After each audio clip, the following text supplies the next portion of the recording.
Hello मेरे प्यारे बच्चों, कैसे हो आप सब। आई होप आप बहुत अच्छे होंगे, जहाँ भी होंगे खुश होंगे, मस्त होंगे, एंजॉय कर रहे होंगे।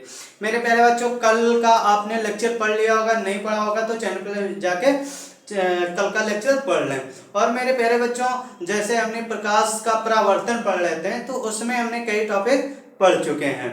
तो आपने अगर ना पढ़े हो तो जाके चैनल पे विजिट करके आप पढ़ सकते हैं। तो उसी क्रम में हमारा कल खत्म हो चुका था और तल दर्पण से प्रतिबिंब का निर्माण जो था, हमने 6 टॉपिक पे डिस्कशन किए थे और फिगर बना के समझने का प्रयास भी किया था। तो मेरे प्यारे बच्चों, आज उसी के क्रम में उत्तल दर्पण से प्रतिबिंब का निर्माण, उत्तल दर्पण से प्रतिबिंब का निर्माण। मेरे प्यारे बच्चों,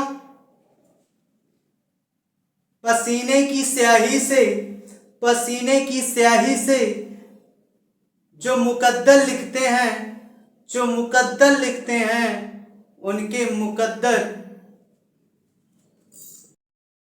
मेरे प्यारे बच्चों, जो पसीने की स्याही से, जो पसीने की स्याही से जो लिखते हैं अपने इरादों को, जो पसीने की स्याही से लिखते हैं अपने इरादों को, उनके मुकद्दर के पन्ने कभी कोरे नहीं होते। इसका मतलब मेरे प्यारे बच्चों, जो मेहनत करता है, जो मेहनत करता है, उसके कभी सपने खाली नहीं जा सकते। मैंने कहा पढ़ने से सफलता असफलता एक बात है, बट आपको ज्ञान हो जाता है, इतनी तजुर्बा हो जाती है कि हर चीज में आप परिपक्व होते हैं, हर फैसला लेने के लिए। तो मेरे प्यारे बच्चों, मेहनत जो होनी चाहिए वह पसीने जो लिख रहे हैं ना इंक से, ऐसा कर दो कि पसीने की स्याही बने। तो मेरे प्यारे बच्चों, चलते हैं दर्पण पे। अब उत्तल दर्पण के प्रतिबिंब का निर्माण, उत्तल दर्पण के प्रतिबिंब का निर्माण। मेरे प्यारे बच्चों, उत्तल दर्पण से प्रतिबिंब का निर्माण हम दो प्रकार के होते हैं, दो स्थितियां होती हैं। हमने कल आपको उत्तल दर्पण की डिफिनीशन भी बताई थी, एग्जाम्पल भी बताए थे। तो मैं उत्तल दर्पण के मेरे प्यारे बच्चों दो स्थितियां होती हैं, जल्दी से हम नजर डालते हैं। मेरे प्यारे बच्चों, एक क्या है? फोकस। क्या है? फोकस। और यहाँ पे हमारा होता है ऑब्जेक्ट। क्या होता है? ऑब्जेक्ट साइड में। अब हमारा जब वस्तु को अनंत पर रखते हैं, मान लीजिए कोई ऑब्जेक्ट वस्तु है, क्या है? ऑब्जेक्ट वस्तु है। तो जब इसको ऑब्जेक्ट पे अनंत पे रखते हैं तो हमारा जो इसका प्रतिबिंब कहाँ बनता है? पीछे बनेगा, सीधा बनेगा, आभासी बनेगा। मेरे प्यारे बच्चों, जब ऑब्जेक्ट अनंत पर होगा तो जो फोकस होगी इसकी, वह क्या कैसे बनेगी? आभासी होगा, सीधा होगा और छोटा बनेगा इसका प्रतिबिंब। मेरे प्यारे बच्चों, ये बात समझ में आ गई। अब दूसरी स्थिति की बात आती है। क्या? दूसरी स्थिति की बात आती है। तो मेरे प्यारे बच्चों, जब ऑब्जेक्ट अनंत पे हो, ऑब्जेक्ट अनंत के एक निश्चित बिंदु पे, ये क्या है? अनंत पे, इसका कुछ निश्चित नहीं था, बट इसका निश्चित है। क्या है? निश्चित है, इसका ऑब्जेक्ट निश्चित है मेरे प्यारे बच्चों। अब यह एफ और ध्रुव पी, एफ और ध्रुव पी के एक निश्चित स्थान पे रखा, तो यह क्या करेगा? फोकस, ये जो इसका प्रतिबिंब बनाएगा तो ध्रुव और एफ, मतलब पी और एफ के पीछे बनाएगा। तो पीछे जब बनाएगा, जैसे यहां से, अब ध्रुव एफ और पी के पीछे जब बनाएगा तो इधर ही जाएगा, इधर ही जाएगा। अब इसका प्रतिबिंब कैसे बनेगा मेरे प्यारे बच्चों? सीधा बनेगा, आभासी होगा और छोटा होगा। तो हमारे प्यारे बच्चों, उत्तल दर्पण में दो स्थितियां हैं। स्थितियों के बारे में हमने यहाँ फिगर बना के जाना और समझा। और ज्यादा पढ़ने के लिए तो स्टडी बुक मटेरियल से आप थोड़ा स्टडी जरूर करें। अब इसमें क्या होता है? उत्तल दर्पण का उपयोग कहाँ होता है मेरे प्यारे बच्चों? उत्तल दर्पण ज्यादा गाड़ियों में होती है, साइड व्यू देखने के लिए, क्योंकि साइड में मिरर लगी होती हैं। तो साइड में क्या होती है? सीधा दिखता है, जो पीछे से गाड़ी आ रही होगी वह सीधा दिखेगा और छोटा दिखता है। ठीक मेरे प्यारे बच्चों, और एकदम आभासी, क्लियर होता है। तो मेरे प्यारे बच्चों उत्तल दर्पण, अवतल दर्पण, परावर्तन के नियम, दर्पण, इसमें कंफ्यूजन नहीं होनी चाहिए। अगर कंफ्यूजन हो तो वीडियो पे आके फिर से दोबारा देखें मेरे प्यारे बच्चों, और इसको आप बुक में जरूर लिख लें मेरे प्यारे बच्चों, क्योंकि एग्जाम में उत्तल दर्पण, अवतल दर्पण से कुछ ना कुछ जरूर क्वेश्चन पूछते हैं। किरण आरेख जो है 6 और उत्तल दर्पण के जो इनकी स्थितियां अभी हम कल या नोट्स में डाल देंगे, पीडीएफ आप डाउनलोड कर लीजिएगा।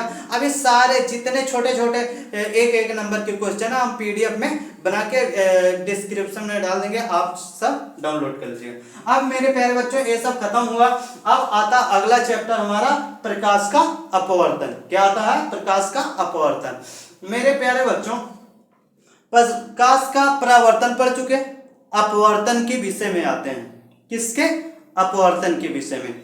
तो मेरे प्यारे बच्चों यहाँ पे डिफिनेशन लिखा है, जब प्रकाश की किरण एक माध्यम से दूसरे माध्यम में प्रवेश करती है, जब प्रकाश की किरण एक माध्यम से दूसरे माध्यम में प्रवेश करती है तो अपने पथ से विचलित हो जाती है। क्या हो जाती है? अपने पथ से विचलित हो जाती है। इस घटना को प्रकाश का अपवर्तन कहते हैं। क्या कहते हैं?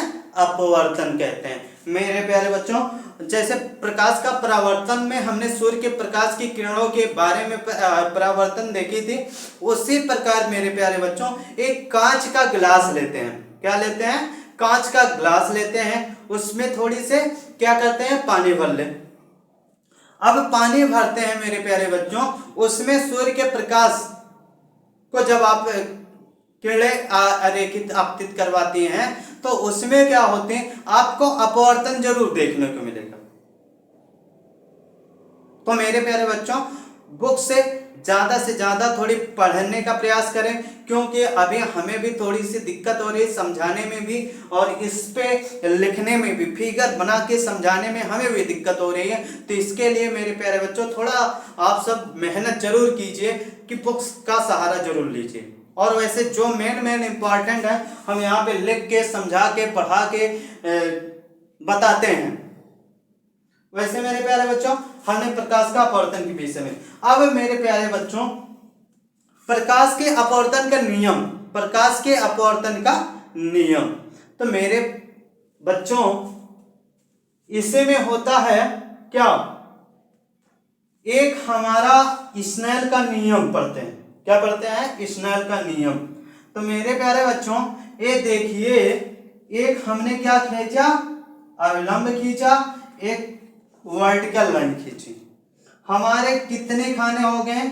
First, second, third, fourth.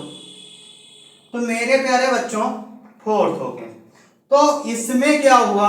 अविलंब से सटे हुए आपतित किरण जब हम खींचते हैं, आपतित किरण खींचते हैं, तो देखिए अपवर्तित किरण क्या होती है?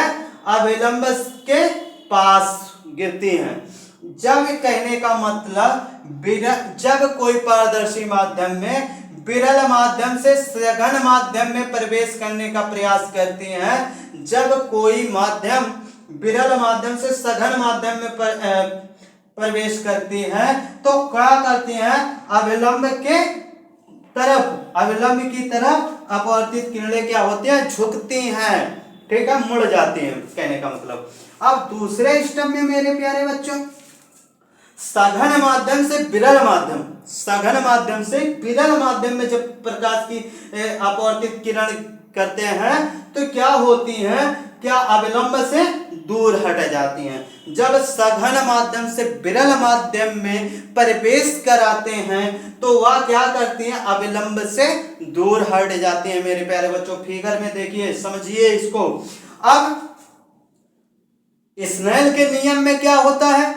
स्नेल के नियम में मेरे प्यारे बच्चों स्नेल लॉ ऑफ स्नेल नियम देखते हैं मेरे प्यारे बच्चों, लॉ ऑफ स्नेल नियम। ठीक, तो मेरे प्यारे बच्चों स्नेल नियम में क्या कहता है?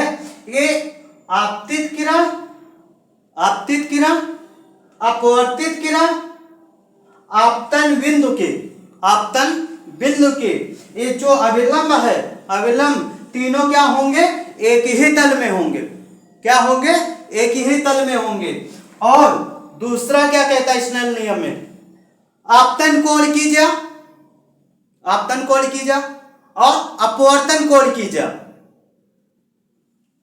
ये क्या है हमारा आई, ये क्या है आर, ये क्या है आई, ये क्या है आर। जब विरल माध्यम में सघन माध्यम से प्रवेश करती है तो क्या करती है? ये अविलंब की ओर झुकना प्रारंभ कर देती है। और जब सघन माध्यम से विरल माध्यम में प्रवेश करती है तो क्या करती है?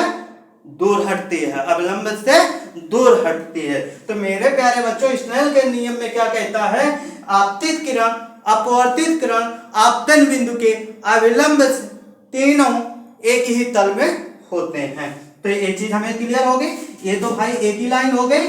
अब देखो आपतित किरण, अविलंब, ये अपवर्तित किरण, तीनों एक ही तल में तो हैं। समझ में आई? आगे तो लाइक कर दो मेरे प्यारे बच्चों, सब्सक्राइब भी कर दो। अब स्नेल नियम में आपतन कोण की जा, आपतन कोण की जा, क्या? आपतन कोण की, आपतन, आपतन कोण की जा मतलब आई, साइन आई, अपवर्तन कोण, अपवर्तन कोण की जा, अपवर्तन कोण की जा साइन आर। क्या? Sine R. अब मेरे प्यारे बच्चों, साइन आई साइन आर यानी बराबर हो जाता है साइन आई साइन आर, और साइन साइन कैंसिल, यानी बराबर आई बराबर आर। ये क्या हमारा कहलाता है? क्या कहलाता है? स्नेल का नियम। अब मेरे प्यारे बच्चों, यहीं पे धन्यवाद। और वीडियो पसंद आए हो तो लाइक कर दो, चैनल पे पहली बार हो सब्सक्राइब कर दो मेरे प्यारे बच्चों। और मिलते हैं नेक्स्ट वीडियो में नेक्स्ट टॉपिक के साथ। तब तक धन्यवाद, टेक केयर, बाय बाय।